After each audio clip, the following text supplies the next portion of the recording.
Ayun, good evening. Pray muna tayo. Lord, we ask for your Holy Spirit to speak to each one of us. I pray, O Lord, you would talk to us, O God. Remove all the distractions. Help us to focus on you and your word. And I pray, O God, to forgive us from all of our sins. Help us to live a holy life, to endure suffering, Lord, as you give it to us, and to focus our eyes on the Lord Jesus Christ. Make us holy, O Lord, set apart for your purposes and for your glory and honor. Help us to say no, Lord, to temptation, the passions of the flesh. And know, Lord, that our time is borrowed, our life, Lord, has a deadline, and that you will judge us, O God, at the judgment seat of Christ. Help us, Lord, to live holy and pure lives for your glory and honor. In Jesus' name, amen. Sige, so this is my syntaxing. Focus lang tayo sa chapter 1 and 2. And again, yung passage ko kasi is chapter 2 verses 1 to 3. I'll be preaching sa June 8 pa sa ZAF. That's in San Jose, Guso. And I felt na ito yung parang verses na gusto ipa-speak ni Lord. So, medyo hirap ako sa First Peter actually, kaya medyo kailangan ko ng help. Pero hopefully, medyo magets natin yung passage together. So, Peter, he is an apostle of Jesus Christ, and he is writing to those who are elect exiles. So, elect meaning pinili, exiles meaning parang mga tao na hindi sila doon talaga nakatira, no? Pero they've been scattered away, probably pushed away from their hometown. So they're exiles of the dispersion in Pontus, Galatia, Cappadocia, Asia, and Bithynia. According to the foreknowledge of God the Father, so God the Father already knew about it, in the sanctification of the Spirit, or the Spirit's working to make them more and more like Christ, or to sanctify them, to set them apart, to be more holy, for obedience to Jesus Christ, and for sprinkling with his blood. So this is Old Testament imagery. No, sprinkling of the blood means consecration or dedication for obedience. May grace and peace be multiplied to you.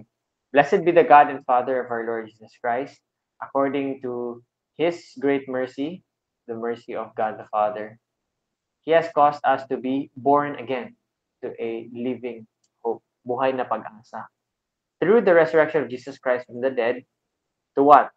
To an inheritance that is imperishable, undefiled, and unfading. So yung inheritance na makukuha natin sa heaven that is being kept for us, it's imperishable, hindi mawawala. Undefiled, hindi madudumihan. Unfading, hindi liliit ng value over time. Who by God's power are being guarded through faith for salvation ready to be revealed in the last time. In this you rejoice, though now for a little while, if necessary, you have been grieved by various trials. So, one of the things na malalaman natin from this, or pwede nating ma-surmise, is that may pinagdadaan ng trials or sufferings itong mga sinusulatan ni Peter.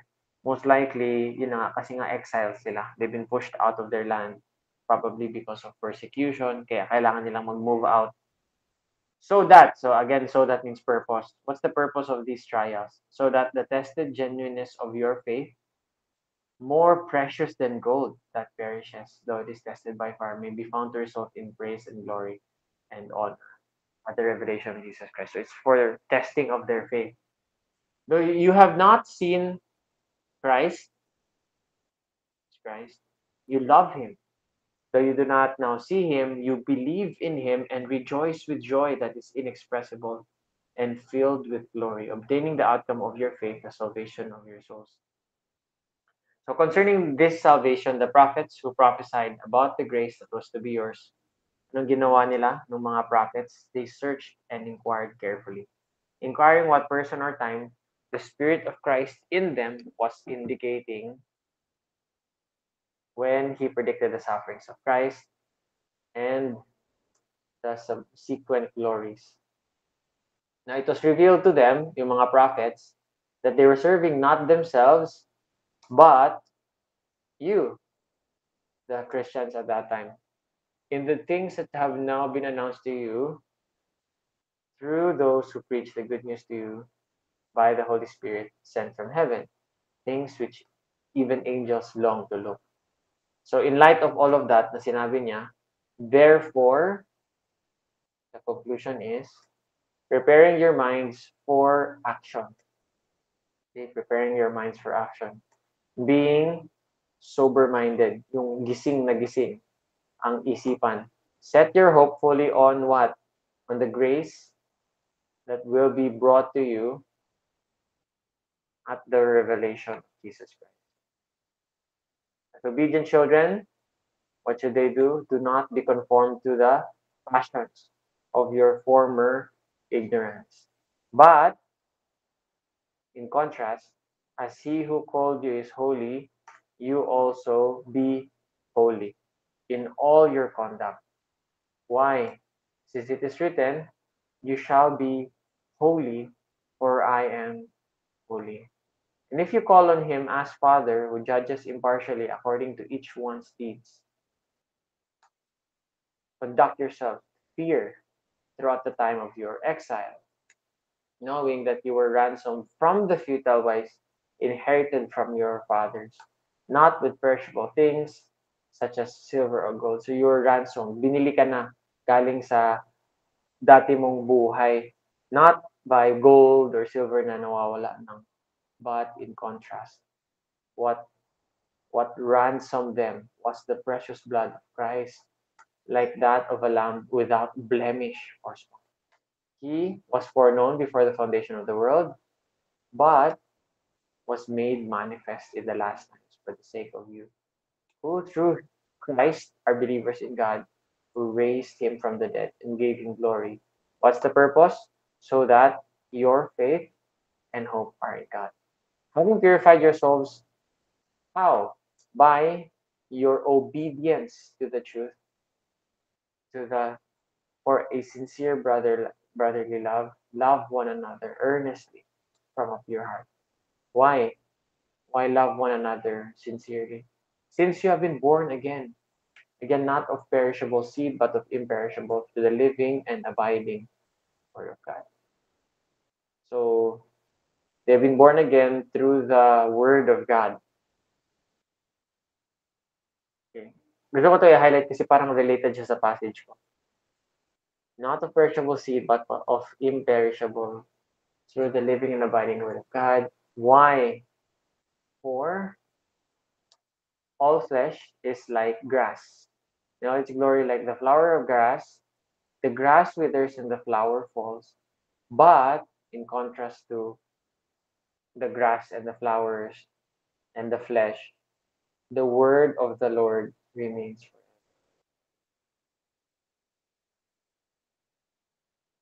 And this word is the good news that was preached to you. The word is the good news.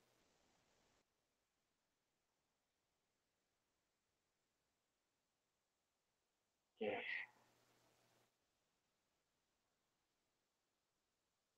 Chapter 2.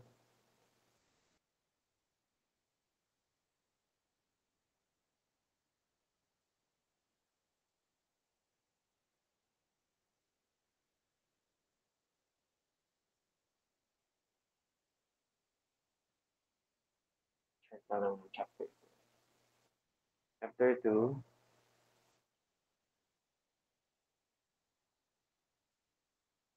So, yan. Put away all malice and all deceit and hypocrisy and envy and all slander.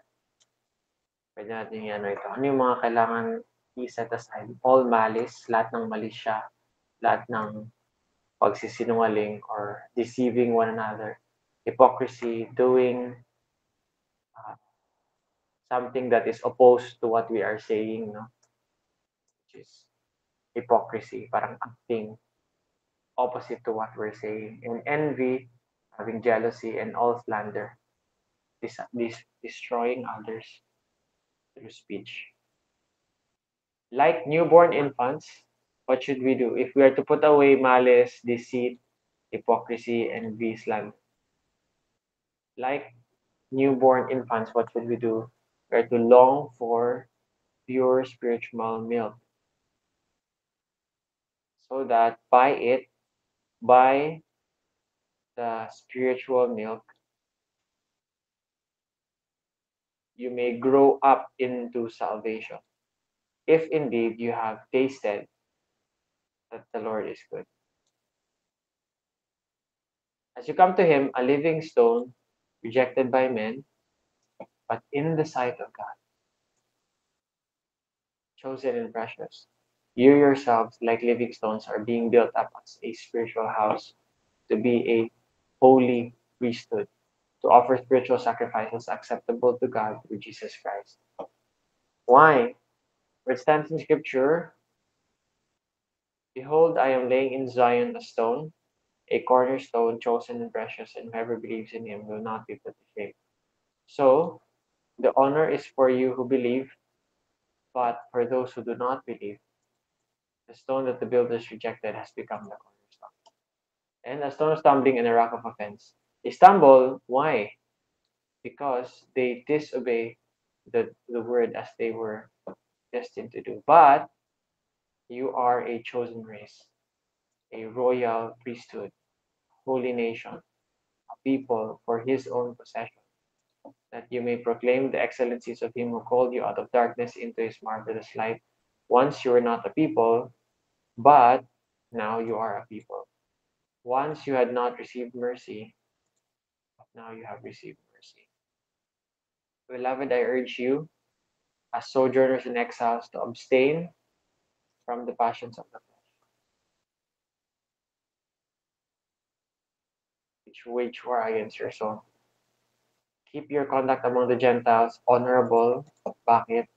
For what purpose? So that when they speak against you as evildoers, they may see your good deeds and glorify God on the day of visitation. Ito, ano na ito siya, parang this is another subject na. Pwede mo siyang i-off. Amazing, close. Amazing. Yeah. This is more of ano na siya. Be subject to authority, honor everyone, tapos servants, wives. This is more of application. Okay, sige. We'll just focus on ito talaga. Chapter 2. Pati ito. Kasi for me, parang connected siya eh.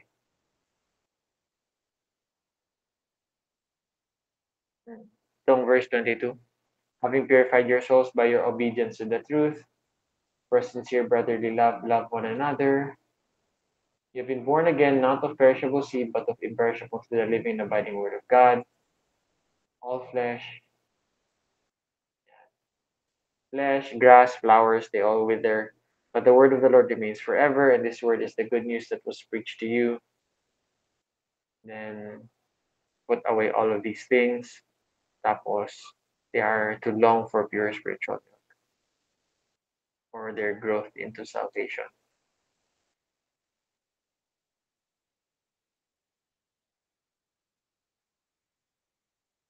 Yeah, I think parang ito yung connected talaga, no? For me. 22 hanggang verse 3 sa chapter 2. Sige, please chat your, please chat your mga questions or observations. Or you can share them. Magkuha lang ako ng coffee.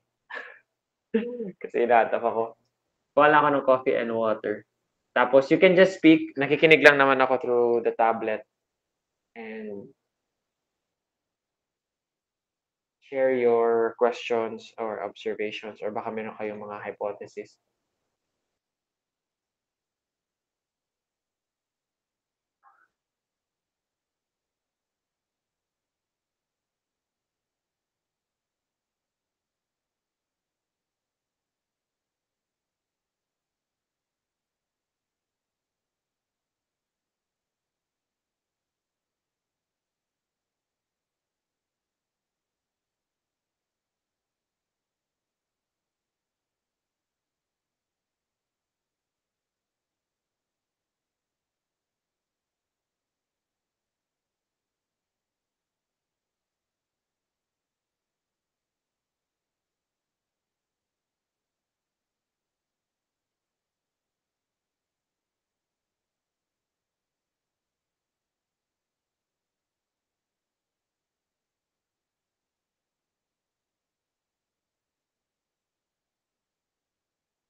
Hello, andiyan pa kayo?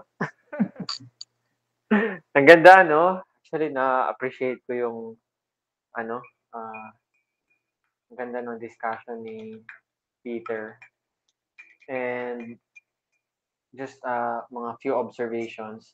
Na-notice ko na he's really emphasizing na they're exiles, not just literally exiles kasi wala sila sa, hometown nila, but they're also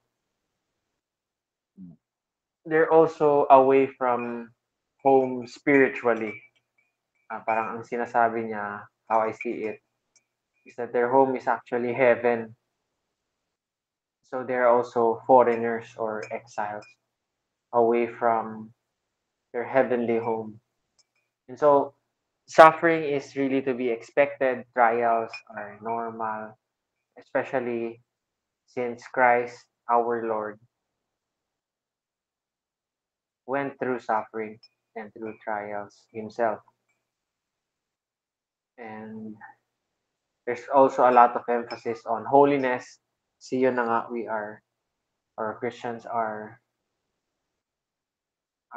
citizens of heaven. They are to live as heavenly citizens, not earthly, with their earthly passions, and really live holy lives, not to conform to their own fleshly desires.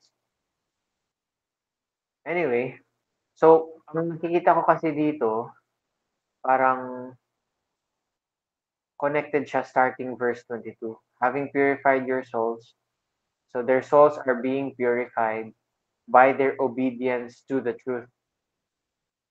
And this obedience to the truth is for a sincere brotherly love. They are to love one another earnestly from a pure heart. And the reason why they are to love one another sincerely is because they have been born again. And they have been born again through the living and abiding Word of God. And ang emphasis niya dito is that the Word of God remains forever. And this Word was preached to them as opposed to flesh and the, the grass and the flowers. It's not perishable seed, no? But the living and abiding Word of God. So ang parang in application to that, they are to rid themselves of malice, deceit, hypocrisy, envy, and slander. And like newborn infants, they are to long for pure spiritual milk. Ginonek ko ito siya kasi parang yung, for me, how I understand it, I mean, before pa ako nag-exegesis, how I understand itong pure spiritual milk kasi, it's actually the word of the Lord, the word that was preached to them. It's the word of God that made them born again. And it's also the word of God that they are to long for. And it is the word of God, the pure spiritual milk, that will make them grow in their salvation.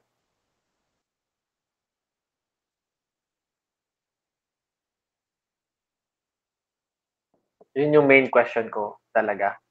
What is this pure spiritual milk? Is this the word of God or is it something else?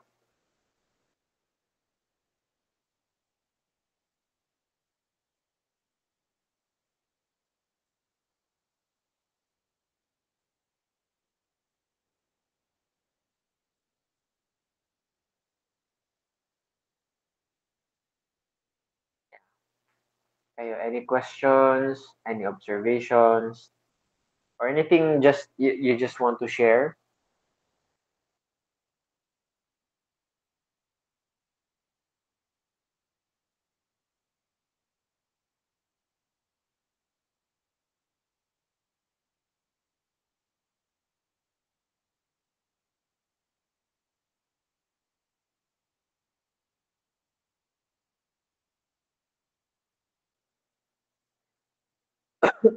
Another din dito na magandang i-express, word study. Anong ibig sabihin ng malice? Anong ibig sabihin ng deceit? Ibig sabihin ng hypocrisy? Envy, ano ibig sabihin ng slander?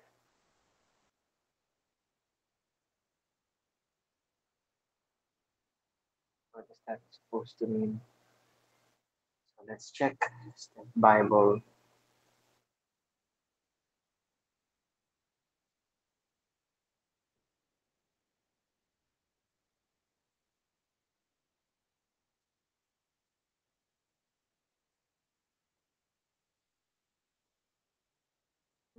First Peter 2.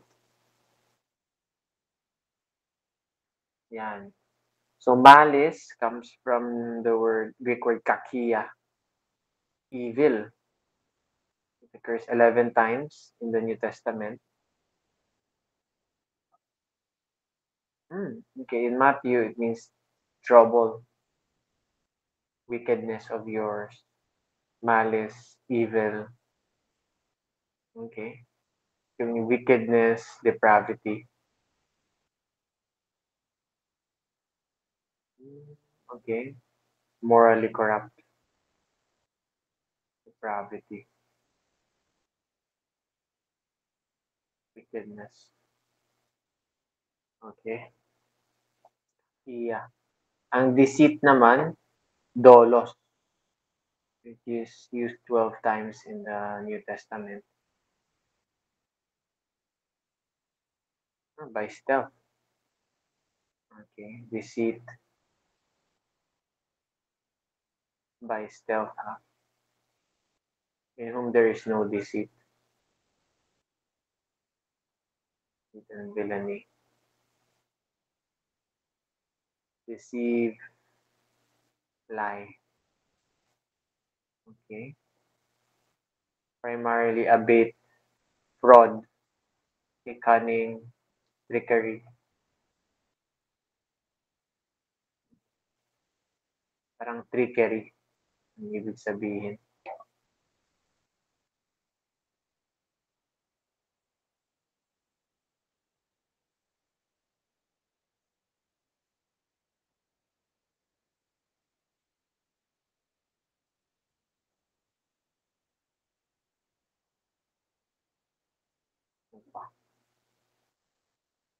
Hypocrisy.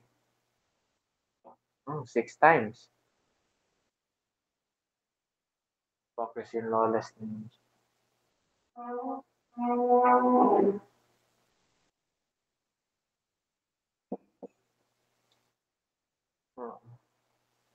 An extension of an actor in a play. Arrogance and hardness of heart. Utterly devoid of sincerity and genuineness. Okay. Oo. Parang actor ka. You're arrogant and you're hard of heart. Walang sincerity and genuineness.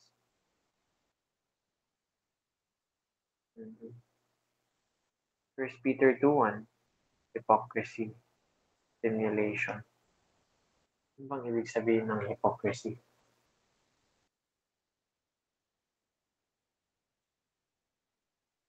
Hypocrisy means claiming to have moral standards or beliefs to which one's own behavior does not conform. Yan. Nagka-claim ka na mayroon kang mga moral standards or beliefs, pero hindi naman nakikita sa iyong buhay or sa iyong ginagawa. Okay. So, parang acting lang nga talaga. What you claim, you are different from what you claim. Envy, it occurs about 9 times in the Bible.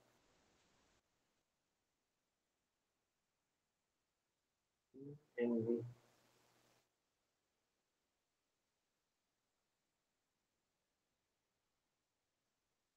Tension.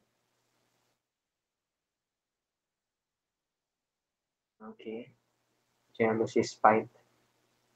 Oo. Kaingitan.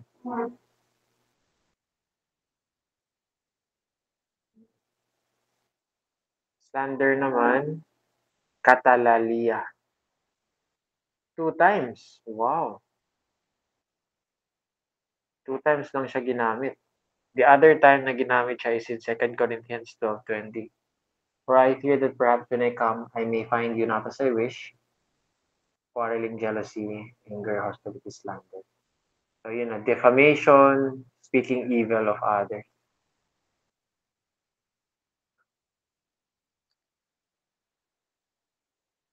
Um,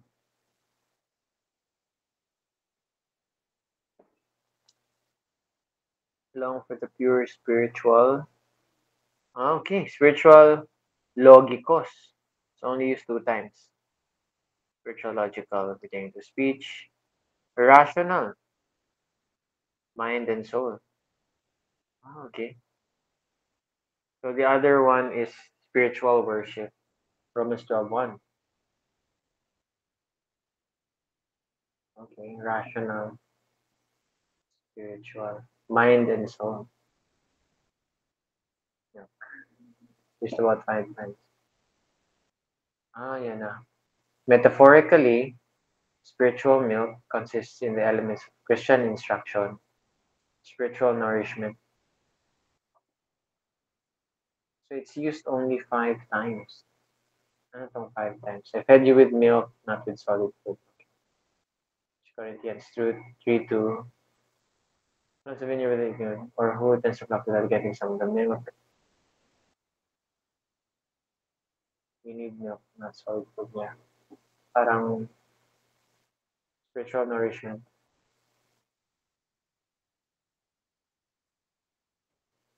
Okay. By may grow up in your salvation. Okay. Tasted of the Lord is good. Parang ganun.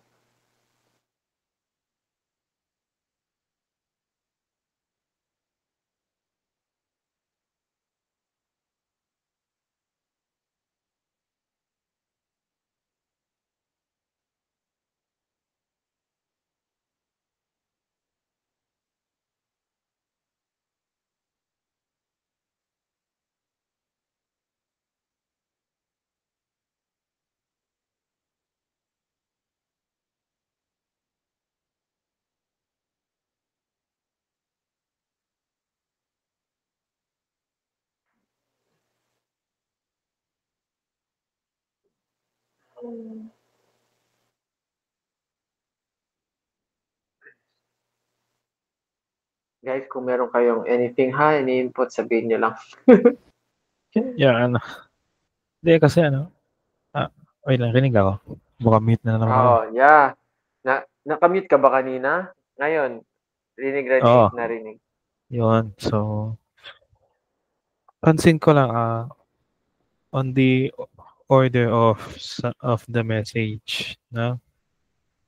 Talagang inuna muna ng author, ni Peter, the fact that they are born again to a hope bago niya i-put forward yung calling to be a holy. This is on chapter 1 pala, no?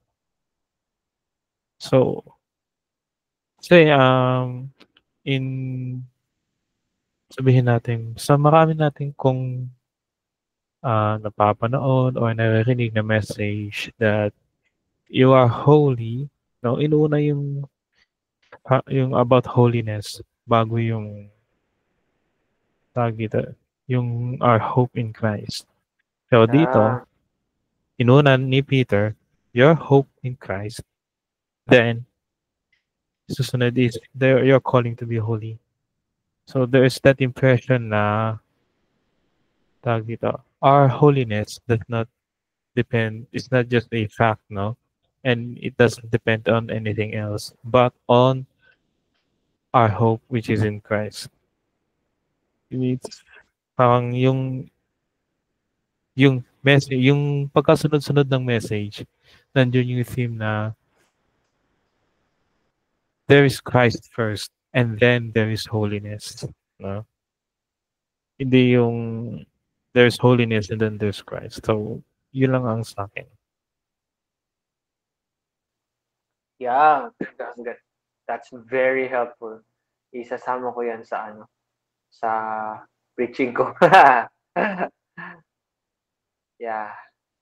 Actually, kompleto na siya dito eh. Dito pa lang sa start pa lang, sabi niya, sa mga elect exiles, according to the foreknowledge of God, sanctified in the Spirit for the purpose of obedience to Jesus Christ.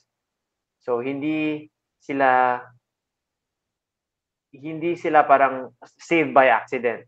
God the Father already knew, and hindi sila pinabayaan lang. They're being sanctified, they're being purified, set apart, made into the image of Christ.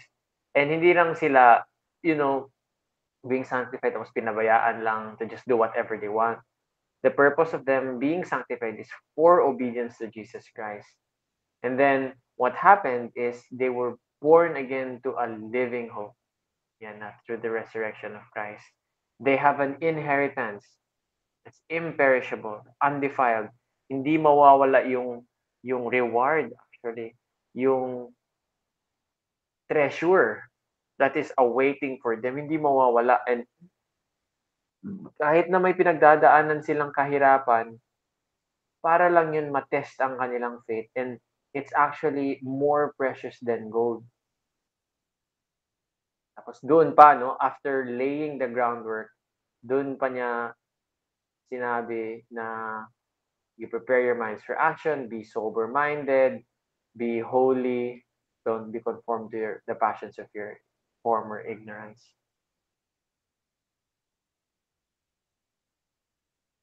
Okay. Yun din siguro kasi na na exile sila eh. Tapos napunta sila sa ganitong mga lugar, Pontus, Galatia, Cappadocia, Asia, Bithynia. Most likely, itong mga lugar na ito, very pagan. So, pwede silang ma-influence talaga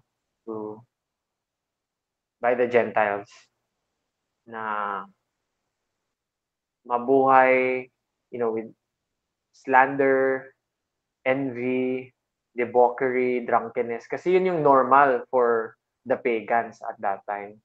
Na-exile sila eh. Napunta sila doon sa mga ganong lugar.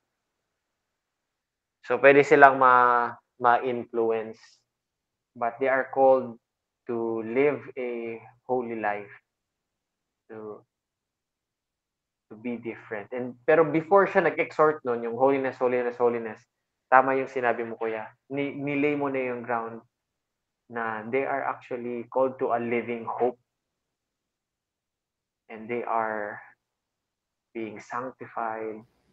They are So loved by God. parang ni-remind ni Peter yung identity nila bago muna i-lay out yung kanilang purpose.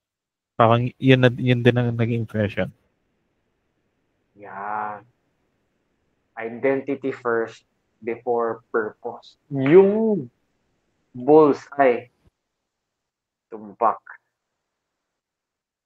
Bago niya in-exhort to holy living. Diba? Yan, ganda nun. Kasi sa atin minsan baliktad, no? Sasabihin natin, uy, wag mo yang gawin. Wag mo yung bakit ka nagka-crop top? Ako, against talaga ako sa crop top, no? Bakit ka nagka-crop top? Bakit ka nagsasabi bad words? Ganun. Instead of exhorting ka agad to holy living, bumalik muna siya sa, ano ka ba? Who are you? Ano ba ang identity mo? Ano ba yung ginawa ni God sa'yo and saan ka ba galing and saan ka na ngayon? And that is why you are to live a holy life. Okay. Yeah, noted yun, kuya. Ano pa? Anything else na you want to share?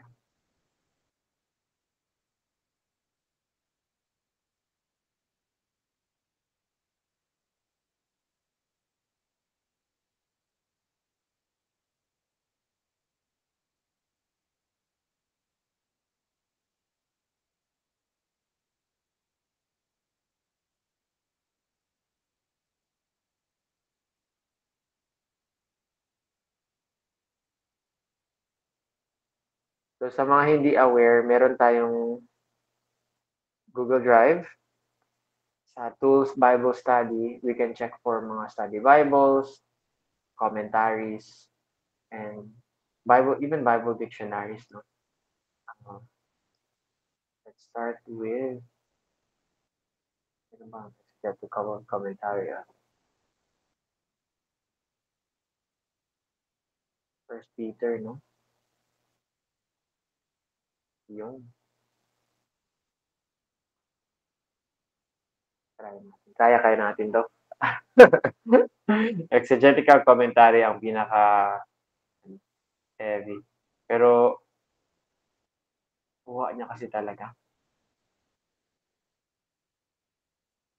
And habang nagda-download pa, uh, you can just chat your mga thoughts, inputs.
Okay.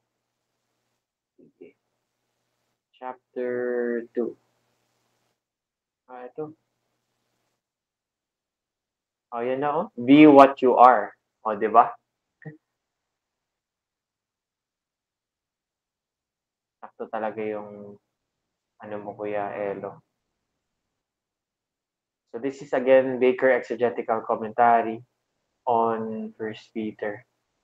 So parang ang ano niya, dinivide niya chapter 13, chapter 1 verse 13. Be what you are.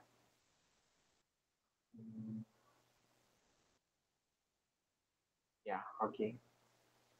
So, consistent with pattern found in elsewhere in the New Testament, the author follows up with stating in his letter, the nature of new life in Christ. And Peter prescribes 4 actions, each expressed in main clauses containing aorist or past tense imperative form. Imperative means command, and each qualified by subordinate clauses. Set your mind on the grace ahead. Be holy in your whole way of life. Love one another earnestly, and crave your spiritual milk. Yung, oh.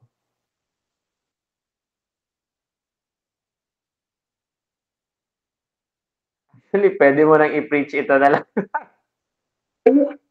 May 4 points na ako, di ba? Set your mind on the grace ahead. Be holy in your whole way of life. Love one another earnestly. Crave pure spiritual milk. By directly applying Old Testament passages to his readers, the author immediately employs immediately as explained in 1:10 to 12. Allusions to the Exodus event, quotations from the Holiness Code of Leviticus, and from Isaiah, and echoes of Psalm 34 are woven together to create a new covenant context for these 4 exhortations. Exegesis! Let's go. So first is, dito na tayo. Set your hope fully on God's grace. Verse 13 forms a transition between the opening of the body of the letter with majestic description of what God has done in Christ and the exhortations of the letter, which are the necessary applications. Peter's readers are to live consistently with who they are in Christ. Ayan na. They are to live consistently with who they are in Christ. Maganda ito. Oo, alam niyo yun yung ano, yung sa Atomic Habits, yung from yung nabasa niyo na ba? Kuya Elo or Anton, yung Atomic Not Habits. yet. Yung kasi Hindi pa nababasa yun. yun ang binabasa ko kasi ngayon eh. Actually, the best talaga ang Atomic Habits. Ito ay ano ko ha, share screen ko.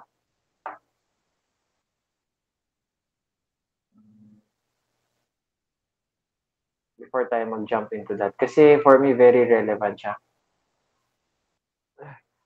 So ito yung layers of behavior change actually. Yan, the 3 layers of behavior change. So nasa gitna is the identity. Nasa outer layer, after identity is processes. Tapos ang pinaka-last is outcomes. So usually, yung outcomes, yan na yung nakikita natin. Yan na yung mga goals, yan na yung mga behaviors. So for example, gusto mo mong pumayat, ganyan. Gusto mong magka-abs. Yan na outcomes na yun. Pero beneath that is the processes. So yung processes, yan na yung mga ginagawa mong habits, mga systems, triggers, ano bang kinakain mo araw-araw, ilang push-ups ka ba every day or every week, how many times ka pupunta sa gym, and yun ang process. That's the means. Pero yung pinaka-deepest layer talaga is identity. How you see yourself, actually.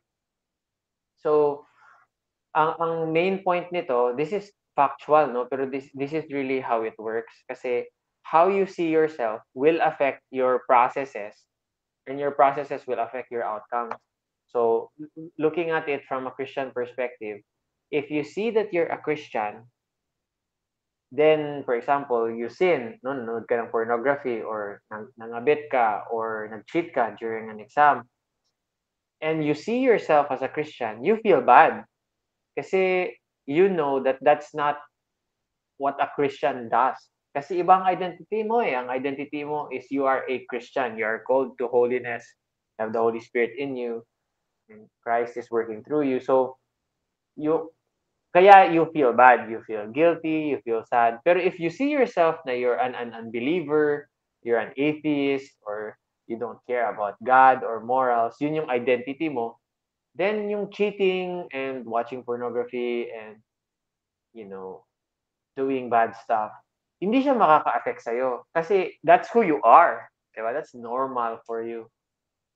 And so, very important na yung groundwork na ginawa ni Peter. He started with identity. He said, you are God's children, you are God's people. You used to be not God's people, but now you're God's people. You're called to holiness, you're sanctified, you're through the foreknowledge of God and through the power of the Holy Spirit and the sanctification, you're for obedience, you are a holy people, you're saints. That's who you are, that's your identity. Ngayon, you are to do this. You are to live in such a way that is consistent with your identity, your new identity in the Lord. So yun na yun yung mga processes. Those are the habits.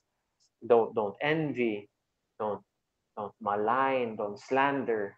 And the outcomes would be, it would show in their good works and in their holy living, in their non-conformity to the pagan world around them.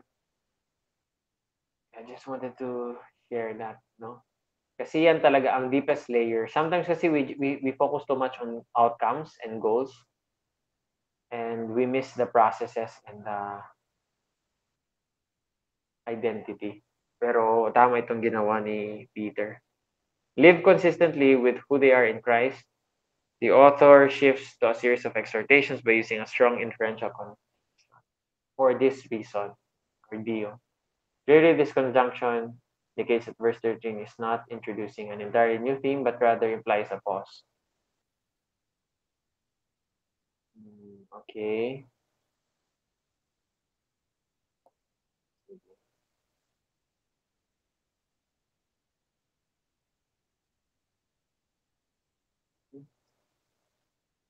Skip na siguro tayo sa Ayan. Be holy. Wait lang. Okay.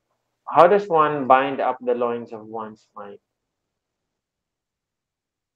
by being self-controlled. Ongoing action. Although the verb can refer to sobriety as the opposite of alcoholic drunkenness, when used in the context of thinking, a broader range of soberness or sobriety, namely restraint and moderation.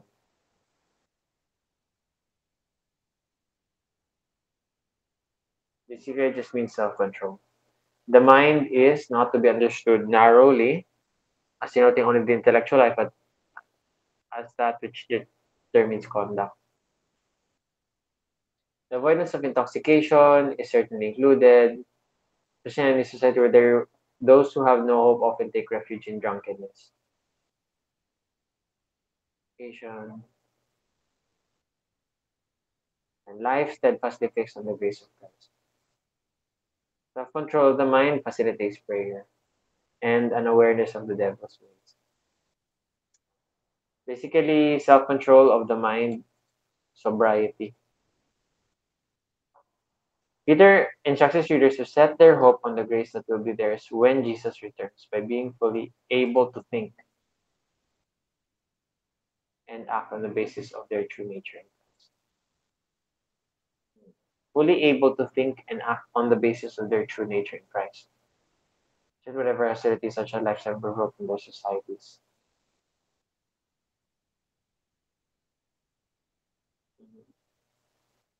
Self-controlled living. So be holy as God is holy, verses 14 to 16. Uh, be holy in your whole way of life. Peter justifies his command on the basis of his readers' relationship with God, both as his children as believers in God.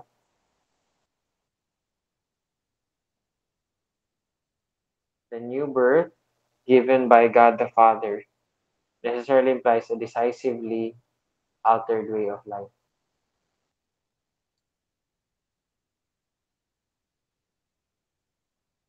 Be holy. As the obedient children of God you now are. By not being conformed to your ignorant desires previously in your whole way of life. In obedience to the God whose holy character is expressed in the books of Moses. Mm,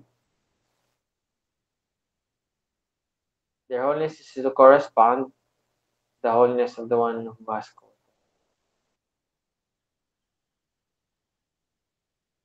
Be holy means that Christians must conform their thinking and behavior to God's character. That's basically it. Yan yung main point. Christians must conform their thinking and their behavior to God's character.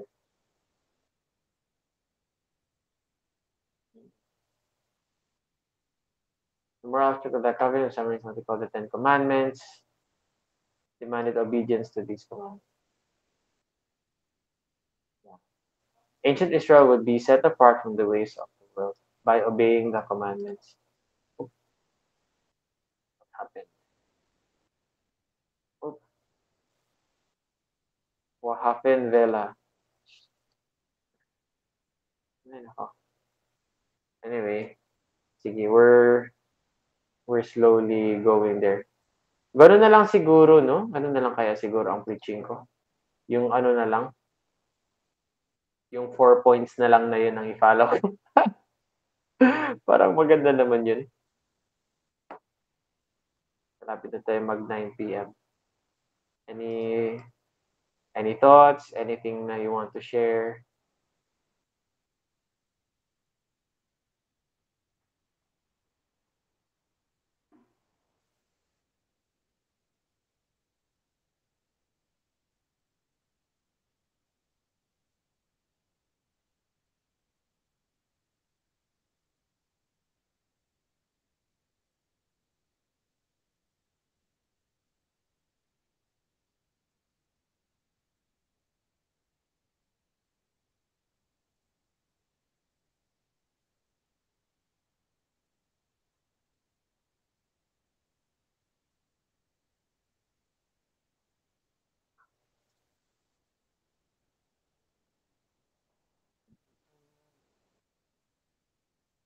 Apart from the ways of the world. God's ways are distinct from the ways of a fallen world, and He does not deal with the world on its own terms. People are to identify with him by being set apart and by relating to the world in the terms that God prescribes.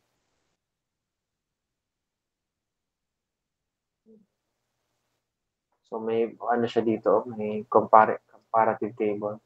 Formerly, ignorance of God, now knowledge of Christ and God.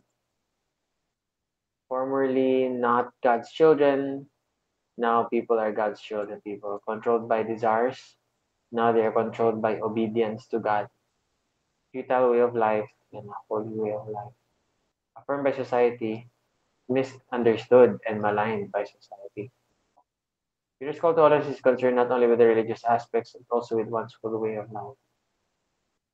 Offering sacrifices to Artemis, Christians are not to offer them to God instead. The call is to live differently, not just practice religion differently. The sweeping nature of the transformation commensurate with the sweeping nature of the new birth and the consequential new identity of the people to whom Paul writes. Peter writes. Okay, sige, sige. The next is to live in reverent fear of God, your judge. It is the call to a new life of holiness in light of a fatherly relationship. Timer considers to express virtually the whole of what he has to say, and indeed virtually the whole of the import of the Christian faith. Live out the time of your sojourn in reverent fear. The God you call upon as Father is nevertheless the impartial judge of each one's work. You have been redeemed by the death of Jesus from your former way of life. Your faith and hope are the result of God's eternal plan to raise and glorify Christ.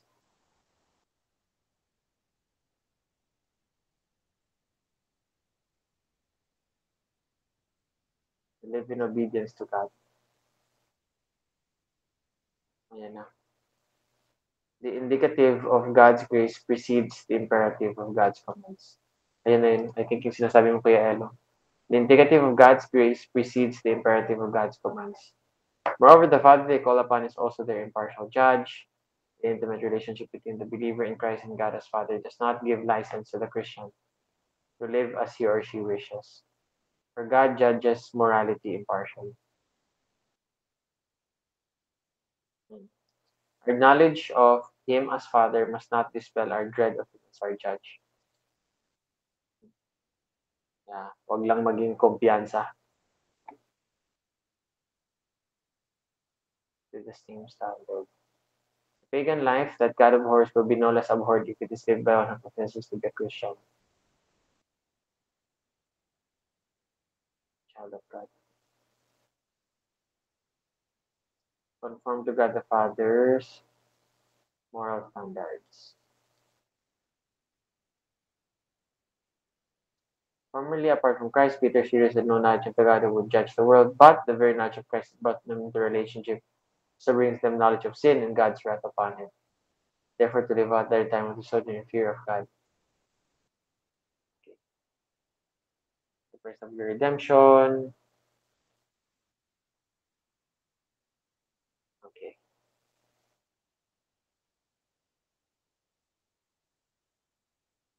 Sige. The word of God is the imperishable seed. The third major command of the opening letter found the exhortations to be holy and to fear God is to love one another earnestly. Okay, tama. Oh, so chapter 2, verse 1 explains what that love entails. Yun na yun, don't envy, don't slander, don't be hypocrites. One's covenant relationship with God is never an individual matter to be chosen by God set apart for the purpose of participating in the covenant of Christ means necessarily coming into relationship with others who are also so chosen. Okay. Yan, he shifts his exhortation from how to live rightly in relationship with God to how to live rightly with one another in Christian community. Okay. Nag-shift na nga. The command to love. Love one another because your lives have been set apart by obedience to the truth.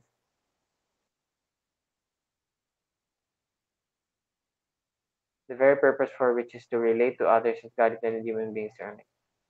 Love one another because you have been reborn with an eternal nature.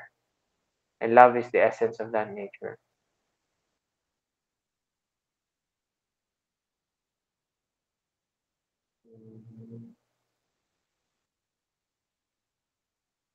Salvation is living in the way of love.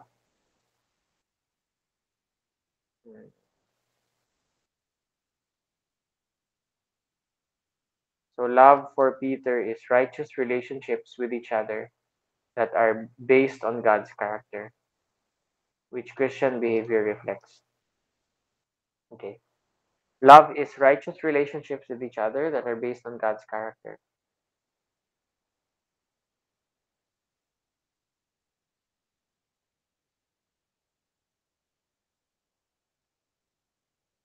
Christians are to love one another because by obeying the truth, by coming to faith in Jesus Christ, they have set themselves apart from the ways of the world and how they used to treat people. Consecrate. Yan na naman. Skip na tayo dun sa sa spiritual milk. Yun ang gusto ko talagang malaman.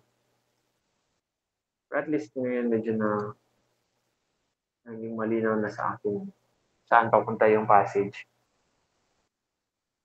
Nagets nyo lang ba, guys? Basta exegetical commentary talaga mahirap siya intindihin.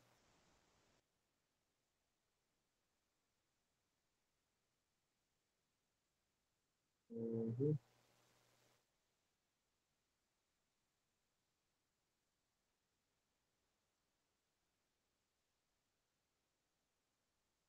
Ayan na. Moral transformation is spiritual nourishment. Oh. Moral transformation is spiritual nourishment. After Peter has explained to his readers that their new life is generated by God's eternal word. Yan na. Their new life is generated by God's eternal word and is to be characterized by love. Ayan na. Characterized by love, defined as moral transformation. Continues to unpack the necessity of sustaining the vitality of his readers' new lives in Christ. This passage contains only one imperative. Oh, really? Crave the pure spiritual milk as infants. Crave their mother's milk. The metaphor of an infant connects Peter's thought here back to the new birth. Oh, right. New birth. Oo nga, no? Hindi ko yung nakita. Introduced in chapter 1, verse 3. Craving and therefore presumably partaking of the pure spiritual milk is to their new lives what milk is to a newborn, the very sustenance of life. This fourth imperative to crave pure spiritual milk is modified by the participial clause, putting off all evil, all deceit, hypocrisy, jealousies, and all backbiting. Peter here specifies how believers are to relate to one another and to love one another earnestly. Chapter 1, verse 22. The command to crave the milk that Peter has in mind presumes this ethical transformation, which is how earnest love for other believers is to be expressed. Mm,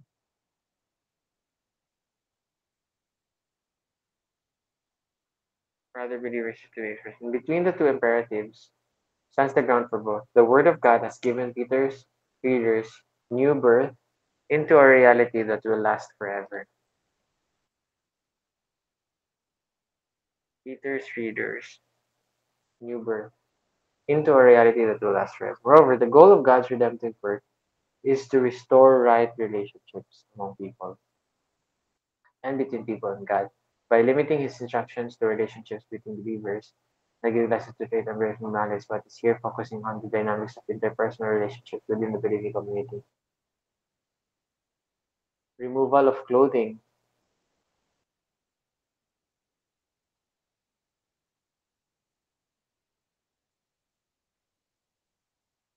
The shedding of behavior that was inconsistent with the Christian life. Okay. So basically, para siyang removal of clothes, no? Tanggalin na nila sa katawan nila lahat ng mga behavior that are actually inconsistent with the Christian life. In the same way na pagtanggal mo ng damit,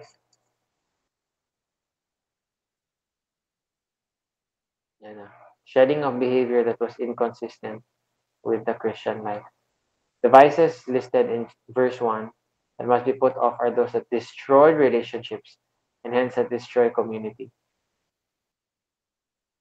A social alienation that the Christian experience from society is to be remedied by the genuine fellowship found within the community of believers, the nature of which he describes in 2:4-10.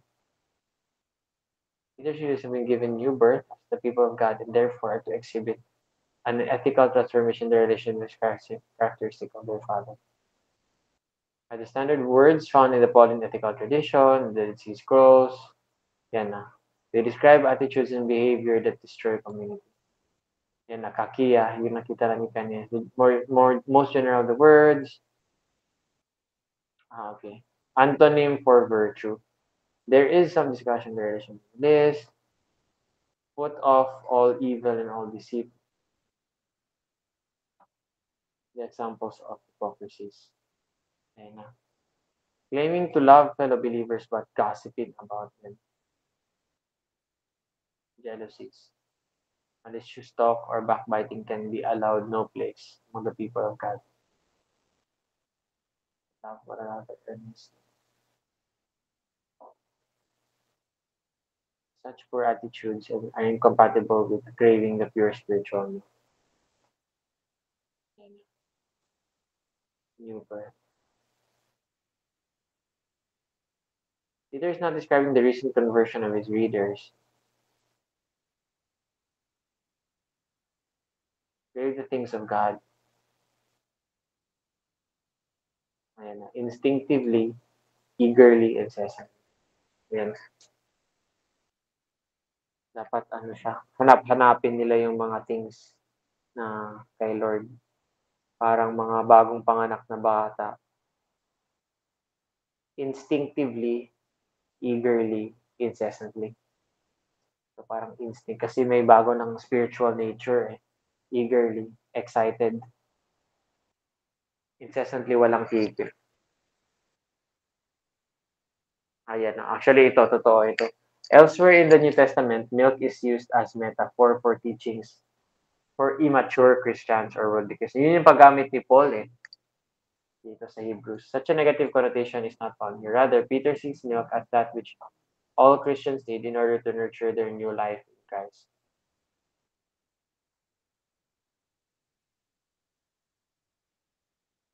Grow up in their salvation. And a deliverance from God's judgment when the Lord returns. Ayan na, logicon. Gala pala yung milk. That's where we get the word galactose. Siguro. Galaxy. Or galaxy, no? Milky Way. Gala. What does the metaphor of milk refer? Both with the particular putting off all evil,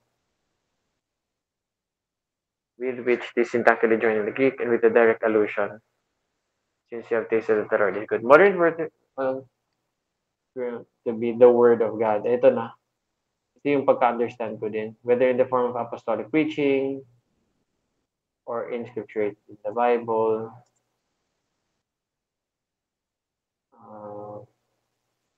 I take logicon gala. Yan na yun. Logicon is the spiritual, gala is milk. Yan it means spiritual milk. Using various interpretations of the word spiritual and related to the word of God, either in the covenant relationship between logicos or by proximity with immediate preceding context. Yan na. Yun yung ginagawa natin kanina.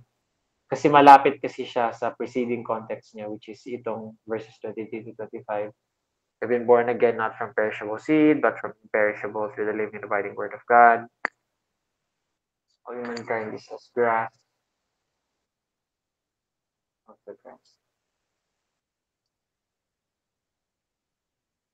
The word of the Lord abides forever.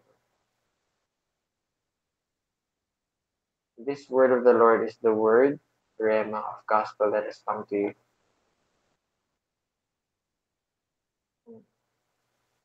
Rhema gospel. Therefore, the milk to be craved is understood to be the pure word milk, that is God's word, untainted by error.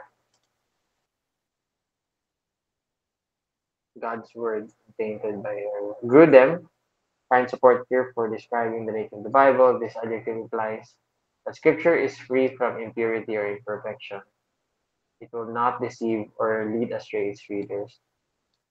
Affirms no falsehood. Okay. Sorry, nag-out-out siya ha, kasi pag may maklik ka na something, bigla siyang mag-all white. I don't know why.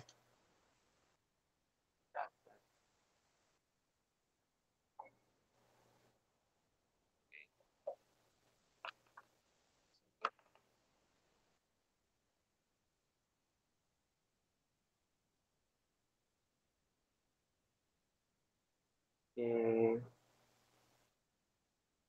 Well, Grudem's claims about the nature of it is probably not what Peter had in mind here. The thought that Scripture is the milk of Christian life is much appeal, both in the immediate context and on general principle. Certainly, Christians should read their Bible, in which is found the revelation of Jesus Christ, thereby grow in their salvation from new birth to final glory.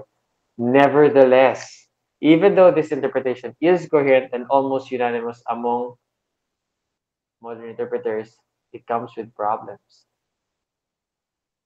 Similar rendering of the word is simply impossible. Logikos could never be equivalent to the to logo of the word, despite any etymological similarity. Human inversion would commit this etymological fallacy, so they take logical God to mean spiritual milk. But the strength of the immediate context rather than etymology. However, if Peter specifically had the word of God in mind when he wrote Logikon Gala, he surely could have used the exegetical genitive to Gala to logo, the milk of the word. Then, Peter chooses a word rarely used in Christian writings. Yun na nga, logos, logikos. But there is probably more to it. Oh, probably something else.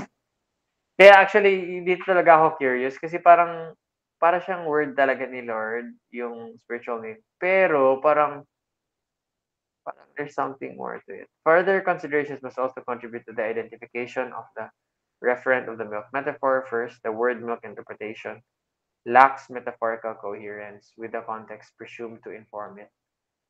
In 1:23 to 25, the Logos of God is identified as the seed, ayan, or the sperm that regenerates new life in the believer. Okay? Yan, nawala na naman siya.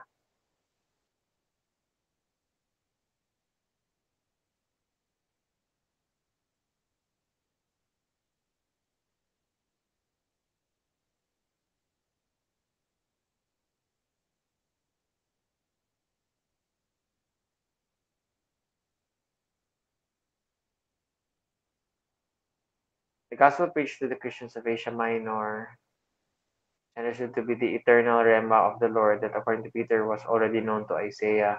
While logos and rema are generally synonymous in Greek usage, it appears that Peter takes advantage of the lexical variation, external preaching of the word of God from the internal effect of regeneration. To distinguish the external preaching from the internal effect of regeneration. 135 uses rema and 133 logos. In Peter's thought, the regeneration of new life by God's word is inextricably linked with the external preaching of God's word. Okay? So being born again by God's word is connected to the preaching. Nevertheless, the two concepts are distinct. If the distinction between logos and rema is deliberate, Peter's choice of the cognator logikos would align the milk metaphor more closely with the word of God as the regenerating seed. But that introduces a metaphorical incoherence between milk and seed, which raises the question of whether the same concept, word of God, should be construed as the referent of both metaphors. If Peter intended this abrupt and unaided shift from the word seed metaphor that regenerates new life to the word milk metaphor to say that one must conclude something along the lines that the word of God, as both seed and milk, initiates and sustains new life in Christ. That those who are born from the Word continue to seek the Word as a child seeks its mother's milk is not only a life-sustaining obligation, it also corresponds to their actual need.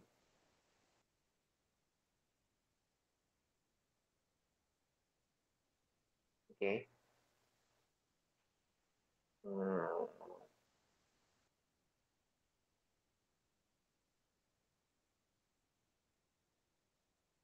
milk for the body, but for the soul. Milk for the mind rather than for the stomach.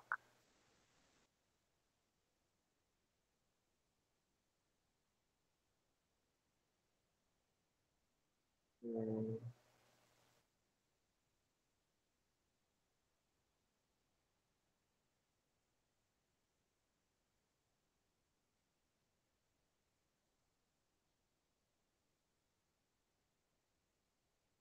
sige. Parang ano, ginakritik niya yung ano, spiritual milk concept as Word of God. Although most commentators take 1:23-25 to be the interpretive context of 2:1-3, which is yun ang ginawa natin, the referent of the milk metaphor must first be related to its immediate context. Ayun na, 2:1-3. Therefore, putting off all evil and all deceit, hypocrisies, jealousies, backbiting, as newborn babies crave the pure spiritual milk so that you might grow up by it to salvation. Crave is modified by the participial phrases. This participial phrase can be taken as temporal after putting off crave.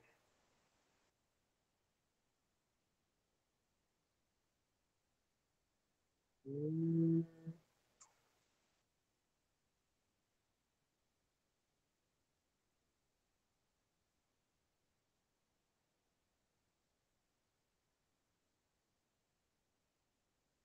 okay, so this is from John Calvin. Not that he has, ay, Calvin, iba pala, 1963. Now that he has taught that the faithful are regenerated by the word of God, he exhorts them to lead a life corresponding with their birth. Infancy is here set by Peter over against the old age of the flesh, his corruption, and by the word milk he includes all the feelings of spiritual life. He then compares the vices in which the old age of the flesh indulges to strong food, and milk is called that way of living which is sustainable to innocent nature and simple infancy. So it's a way of living suitable to innocent nature and simple infancy. Calvin has the strength of making a strong logical connection between the participial phrase listing the vices and the imperative to crave logikon. Mm, ethical transformation and the word logos of new life, using terms that echo phrases also found in First Peter. Get rid of all moral filth and the evil that is so prevalent, and humbly accept the word planted in you which can save you. True to real nature, which fits nicely with Calvin's understanding. Those reborn into the family of God need food that corresponds to the reality of their new life. Stoics use the word logikos to mean rational, reasonable, in the sense of being true to ultimate reality.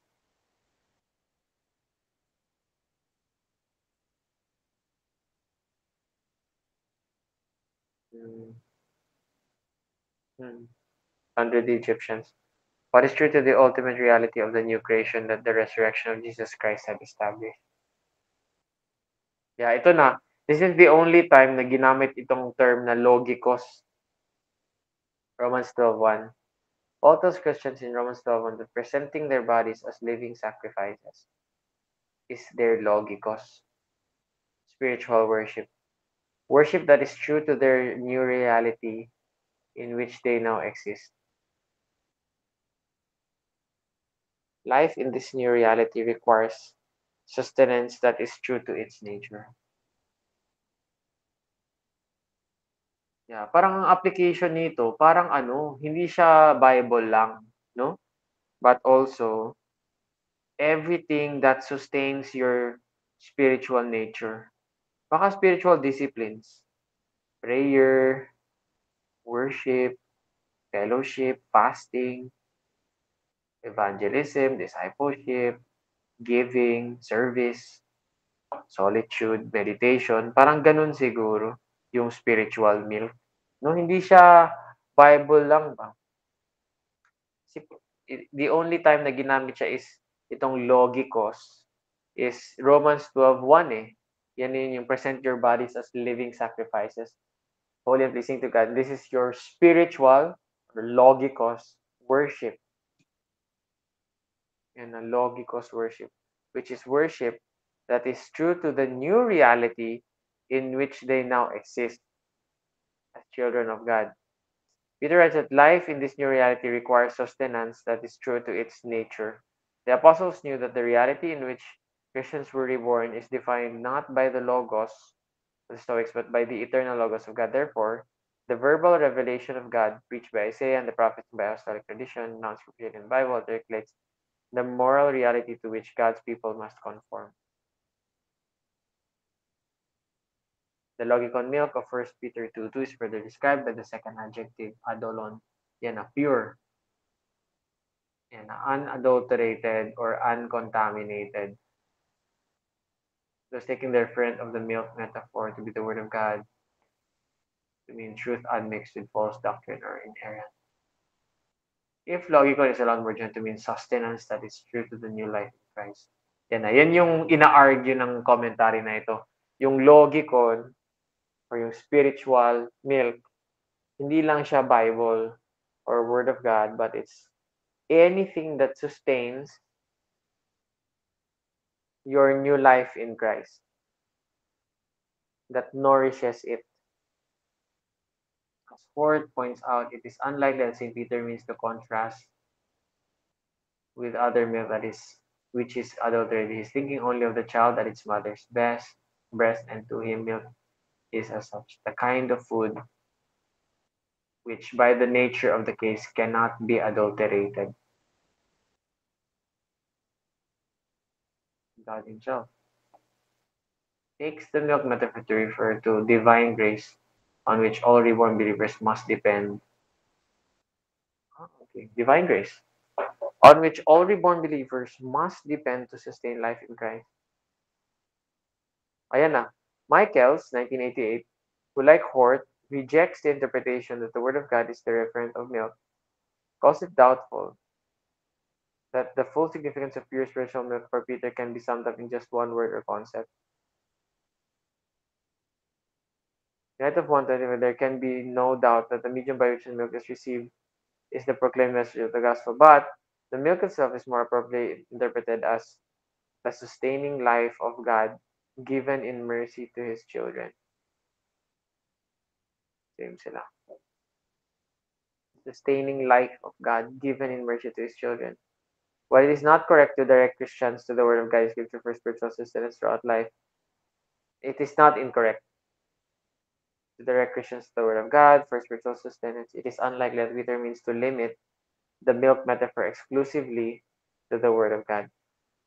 So, mas broad nga yung understand. Parang spiritual disciplines, no? At a time before the gospel of Jesus Christ is fully and full. Oh, yeah. That's true. Kasi during this time, wala pang New Testament. Or hindi pa siya fully compiled at that time. First Peter. Later on pa kasi siya fully na-compile. So, what they had talaga na complete was the Old Testament. This broader interpretation of the milk metaphor is confirmed with the contribution of Psalm 33. Oh, Psalm 33. LXX. LXX means Septuagint. That's the Greek translation of the Old Testament. Or, okay. Psalm 34 siya in English. Sige, basahin natin later on. Or ako na lang magbasa yan. Ay, Psalm 34.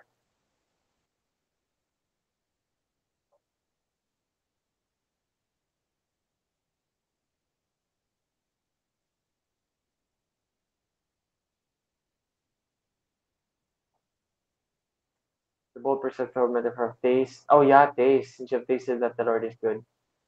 is a more immediate exegetical control on how the milk metaphors than the more distant 1:20:25. The predicative adjective. Psalms, yeah. Taste and see that God is good. Yeah, that's totoo. Paulit-ulit talaga yun sa Psalms. Taste and see that God is good. Yeah, God's name, to God's mercy, to God's law. First Peter 2:3 is itself a direct relation to Psalm 33:9 or 34:8. Ooh, in the Masoretic text, always in English. I was adapted for Peter's name for a moment.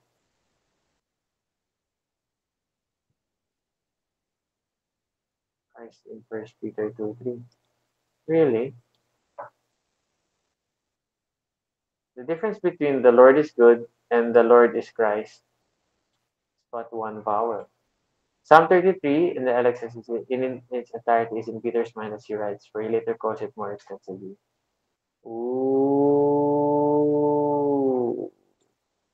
Okay.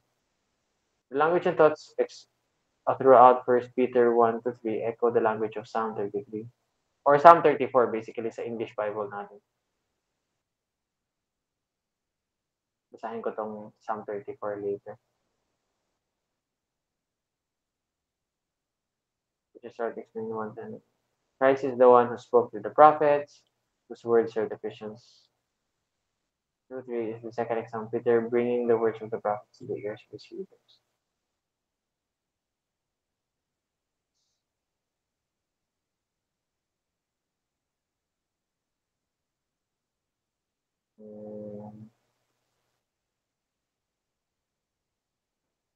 Okay, sige. Gets ko na. Psalm 34 ang ginagamit.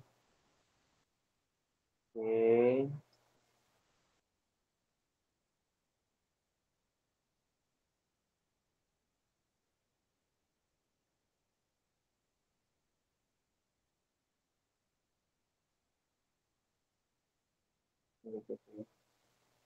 Basically, marami siyang mga inedit. Submission of the second verse probably governed by his use of the milk metaphor in verse 2. C does not have metaphorical coherence with milk. It's unnecessary for his point.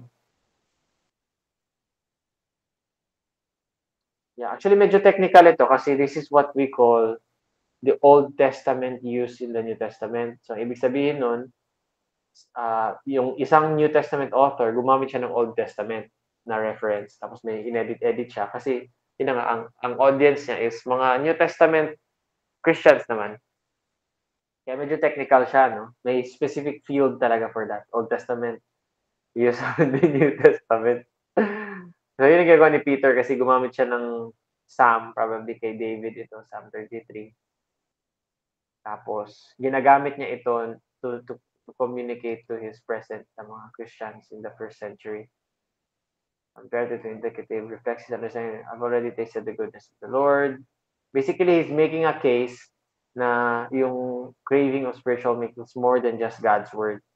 And he has a lot of mga reasons to back it up, evidences. So this is how you argue biblically, no? For an argument or for a specific point. Ganito actually kahirap ang exegesis. Pero, may makita mo yung ganda ng ginagawa nila. Since you have tasted that the Lord is good, the logic of verses 20 then is, since you have tasted that the Lord is good, crave. Which makes the implied reference of the milk metaphor their experience of the Lord himself.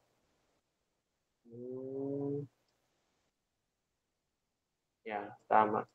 Yung milk metaphor naman, makikita mo, it's not just they experience the word of God, but really, they experience the Lord himself, the goodness of God. And so because of that, they are to crave for it. For the Christian, there can be no food beyond Christ.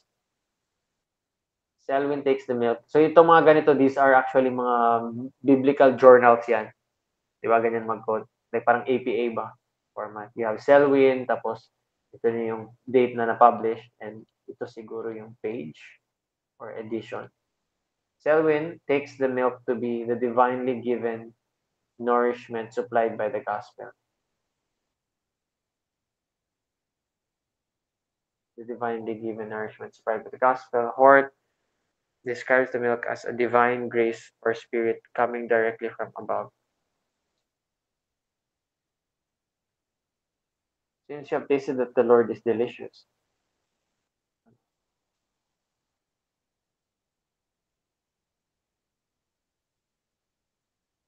tasting is the most intimate. Ooh, goes suggestion. Seeing God, hearing God, even touching God does not carry the powerful connotations that tasting has, making the experience of God internal to oneself.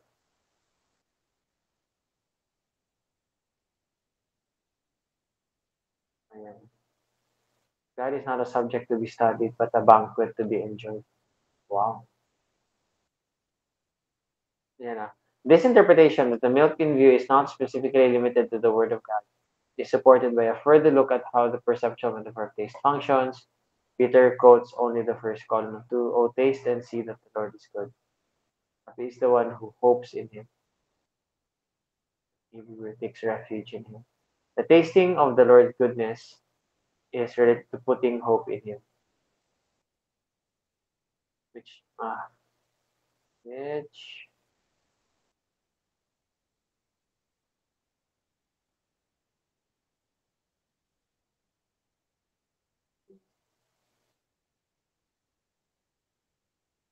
malapit na tayo. Hopefully, the tasting of the Lord's goodness is related to putting hope in him, which in the context of Psalm 33 is a hope for deliverance from shame. Affliction 1. These were the very things being experienced by the Asian Christians. Oh yeah. The tasting of the Lord's goodness related to putting hope in Him. Pag i-connect mo siya sa Psalm 33, which is yun yung kina-quote ni Peter, it's a hope for deliverance from shame, from affliction, and want. So itong shame, affliction, want, these were the very things that were experienced by the Asian Christians because of their profession in Christ. And in this situation, Peter tells them in 1 Peter 1:13 to set their hope fully on God's grace in Christ. Thus, the Septuagint quotation in 1 Peter forms a conceptual inclusion with Peter's exhortation in 1:30. Even in Psalm 33, Alexa is part of the immediate context. What does it reveal that may help with the exegesis of 1 Peter 2:1-3? The theme of the Word of God is not mentioned even once in Psalm 33. Oh, really? Oh, quotation of Psalm 40, where the word of the Lord is a major thought. Had Peter been quoting the psalmist in order to clarify and reinforce the identification of the word of God, as a reference, he could have chosen a quotation that had metaphorical coherence with the perceptual metaphor of taste. Yeah, he could have used Psalm 119. How sweet are your words to my taste, sweeter than the honey to my mouth. Actually, it is likely that his thought has moved on beyond his concern with the word of the Lord as the seed of new life to the sustenance of that new life. Times of trouble. Grabe, ang haba ng discussion niya, no? Of 3 verses lang. The word preached to Peter's readers mediated their experience of God, gave them their initial taste. Ayan na. The word preached to Peter's readers mediated their experience of God and gave them their initial taste of the Lord. But when Peter exhorts them to crave spiritual milk, he's not telling them to crave the word of God, as commanding them to listen to more sermons or to read more scripture, as good and even necessary as those activities may be. He is saying that God in Christ alone both conceives and sustains the life of the new birth. And I think yung main point na talaga. God in Christ alone both conceives and sustains the life of the new birth. They are to crave the Lord God for spiritual nourishment.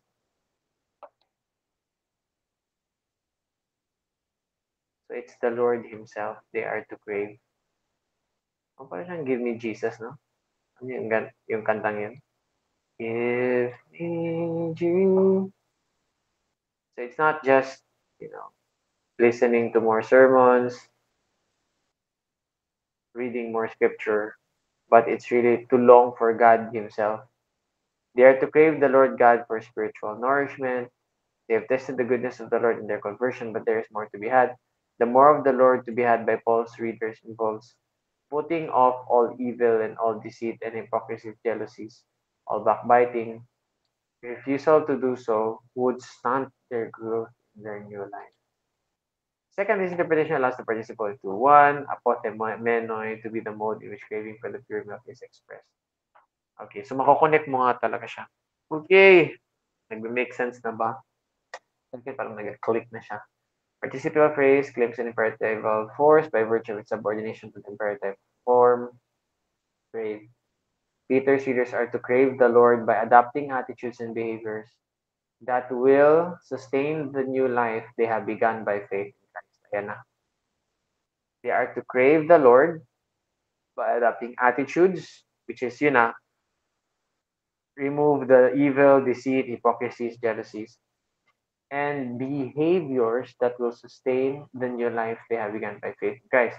This ethical exhortation is consistent with the content of Psalm 33, where those who seek the Lord for deliverance must stop speaking deceit and evil. Okay. Nandun pala siya sa ano talaga, nasa Psalm 34 talaga. Must turn away from evil and pursue peace.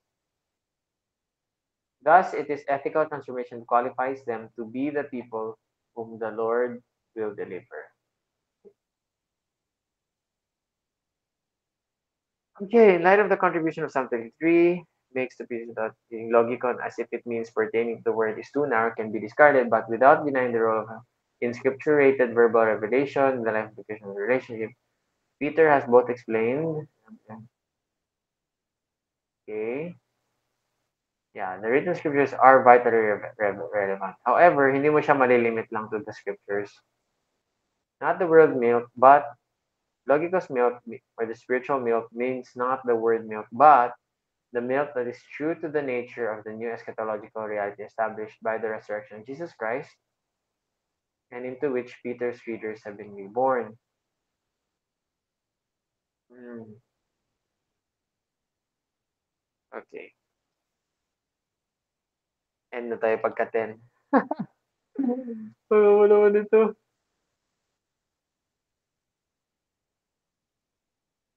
Ay, nako. Ay, okay. Logicos worship corresponds to the new eschatological reality in which they are living in Christ by ethical and moral transformation in contrast to their former ways of worship. Peter's theology and ethics in 1 Peter 2:3 form a transition between his teaching on the eternal and perishable seed that made his readers children of God and his subsequent teaching in 2:9-11 on the nature of God's people, which they have become. Christians crave the Lord by shedding destructive vices so that they may grow up into salvation. Yun na. Christians crave the Lord by shedding destructive vices so that they might grow up into salvation. Salvation is not seen as a last-minute rescue operation from the outside, but as the fitting consummation of a process already at work in and among Christian believers. Those who live like hell cannot expect to arrive in heaven. Yeah, it's just a consummation of what's already something that's happening. Therefore, Peter merges the perceptual metaphor Psalm 33, taste and see that the Lord is good. This concept of the new birth to yield the metaphor of milk as that which is tasted and craved by the newly born. In light of Peter's understanding of the resurrection of Jesus Christ, the thought world of the Greek psalm is sufficient to explain the milk metaphor, eliminating any need to find influence from mystery religions. Given the fact that milk is a potent symbol of sustenance. Okay, so ginagamit din siya in other religions.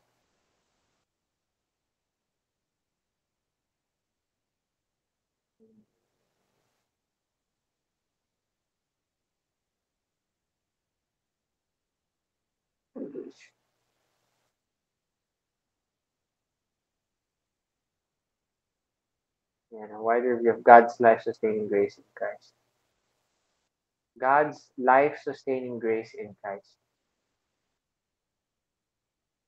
This wider view is yun talaga, God's life-sustaining grace in Christ. This wider view is appropriate to Peter's readers' self-identity in light of the new reality into which they have come to the new birth. Hearing or reading the Word of God is a vital part, but Christians have not really adjusted God. Put off attitudes and behaviors that are inconsistent with the new life, thereby instinctively, eagerly, and incessantly craving the grace of God. Yung natapos na. Nako. Okay. Put off attitudes and behaviors that are inconsistent with the new life, thereby instinctively, eagerly, and incessantly craving the grace of God.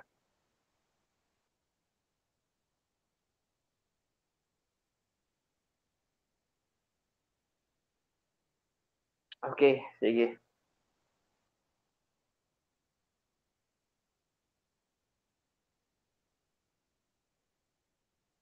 Okay, kamusta guys? Kaya pa? Ay, naku. Yeah, kaya Somehow, pa. sige, Kuya Elo, do you want to share anything as we try to Oo, absorb? Ang hirap mo ina-absorb naman ba? ko pa. Ay, nako. Ano ba yan? Pero somehow ma-gets mo siya, Kuya, no? Ano yung tinatry niya i-point out.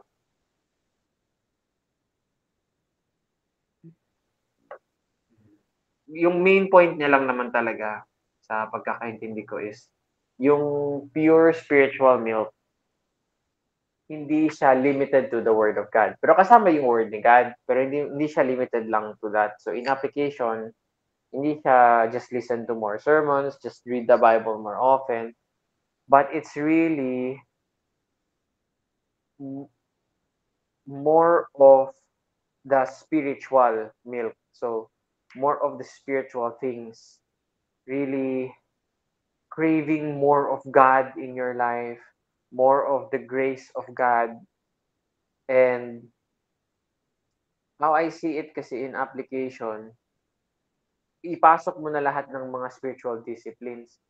Kasi it's really the spiritual disciplines that make you experience and crave more of God eh. Spiritual disciplines like prayer, worship, solitude, meditation, study, giving, service, evangelism, discipleship.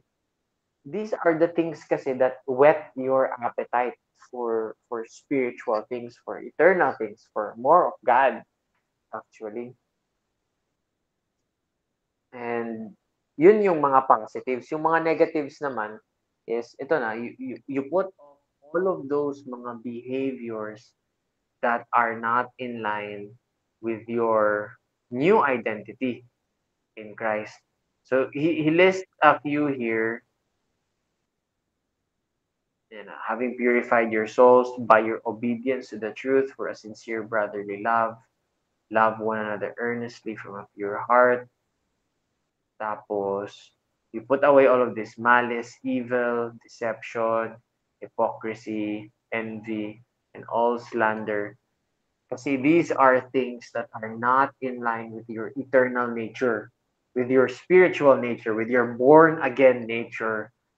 But as someone who has been born again, as someone who is made holy in Christ, with a spiritual nature, like newborn infants who have been born again, long for the pure spiritual milk, the God Himself, or the things that make you long for God Himself. No, by it you may grow up into salvation. If you did, you have tasted that the Lord is good. So this is really internalizing, no, or enjoying God's presence, God Himself. Long for the pure spiritual milk. Yan, it's really divine grace that we have received. We are to crave for it. Tatlo yung sinabi niya, di ba? Craving is incessant, instinctive, and uh, instinctively by instinct, incessant, walang tigil, and eagerly. yun, excited. Yeah. Things that conform to your new nature. Parang ganun, di ba? To the reality that you have now, to the new reality in Christ.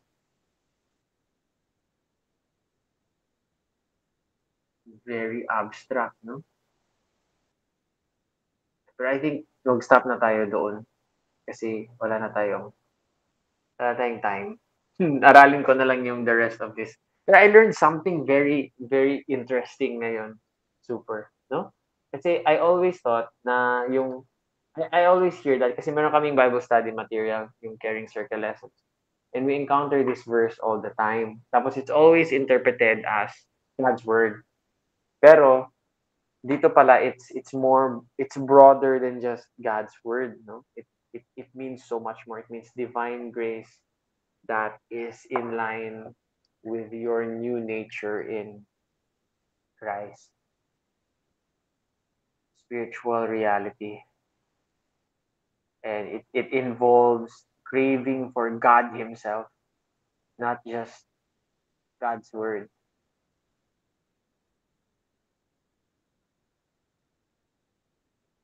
Sige, mag-ano na lang tayo, wag na tayo muna magawa ng exegetical idea kasi I think hindi natin hindi tayo umabot sa ganung level.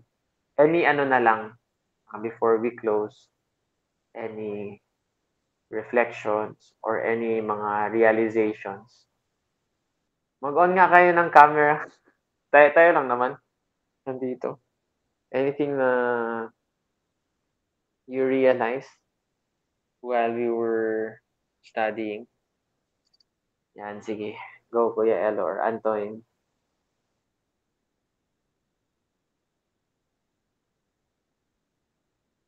Ayan, yung ano, yung na-mention ko kanina that ayun nga, and we learn na we have to really get to the bottom of identity, yung identity natin, before we can pursue a life, a born again life, no? Kailangan malaman mo na sino ba talaga tayo in relation to God and His grace before we can live out His grace to others.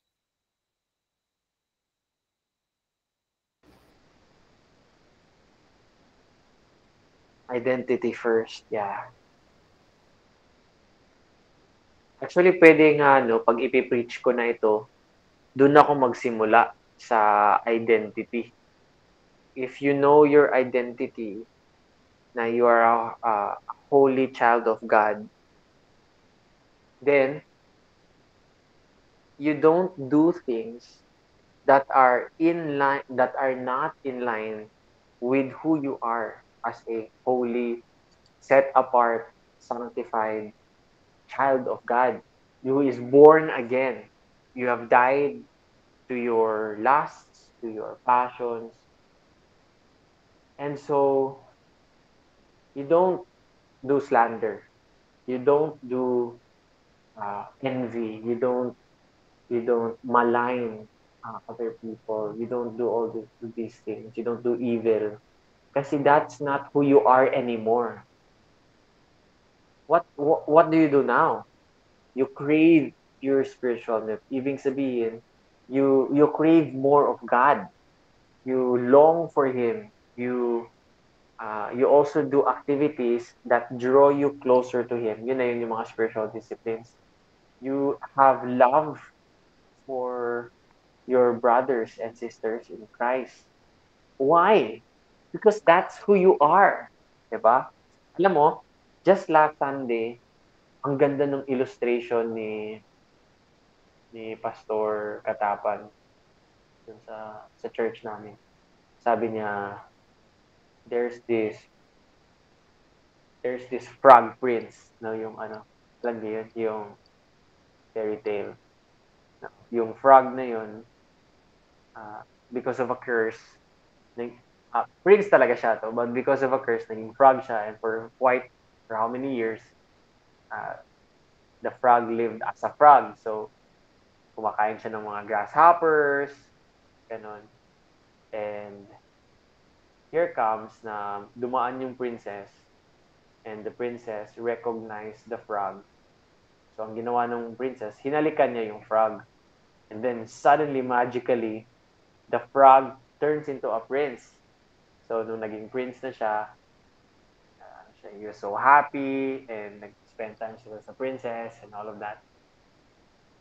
After quite some time, habang naglalakad sila sa forest, may nakitang grasshopper yung prince. Tapos, kinuha niya yung grasshopper. Tapos, pinasok niya sa bunganga. Tapos, wonder siya bakit ginawa yun. Diba? So, mag-wonder ka, bakit kaya ginawa nung prince yun? Bakit siya kumain ng grasshopper? Well, yun kasi yung nakasanayan niya, di ba? Namuhay siya as a frog eh. But he's no longer a frog. Hindi na siya frog. So, hindi na dapat siya kumain ng grasshoppers. Diba?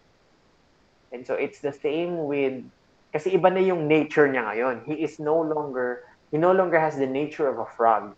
He now has the nature of a prince. So, he is now doing or should be doing the things that a prince does, which is, to lead, to dress properly, daily hygiene, ganun ba? The royalty, Kasi that is who he is now. He's now a prince.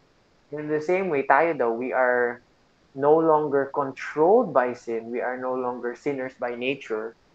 But our nature is now, we are children of God, holy, set apart, saints in Christ, sanctified, and called to a holy life. And so, this is now our nature. Kaya tayo, hindi na magmalign and do, evil, wickedness. Because that's not our nature. It goes back to our identity. Yeah, that's good.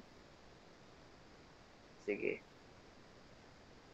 Yeah, Antoy, nandiyan ka pa ba, Antoy? Si Antoy kasi nag-ano siya, be right back. Parang hindi na siya nakabalik.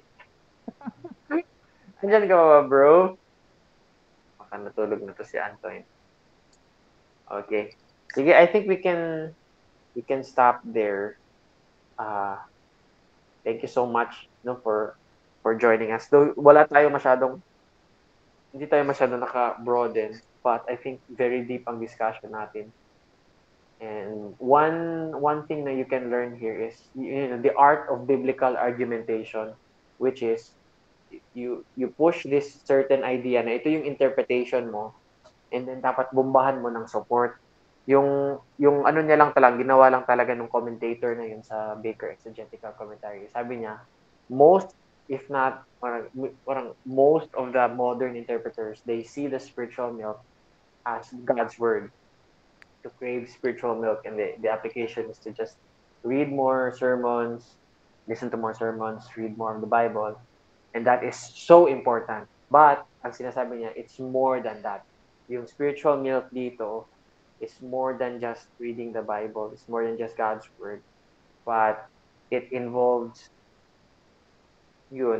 craving more of God, more of this divine grace, these things that are in line with our new nature in Christ. Yun ang gusto niyang i-point out dito. And in application, I think yun talaga, spiritual disciplines. To long for more of God. And again, why? Because that is who we are. God has called us to a holy life for His glory. Yun, that's because that is our new identity after we have been born again. Okay, sige. Any final closing words, Kuya Elo, before we close in prayer?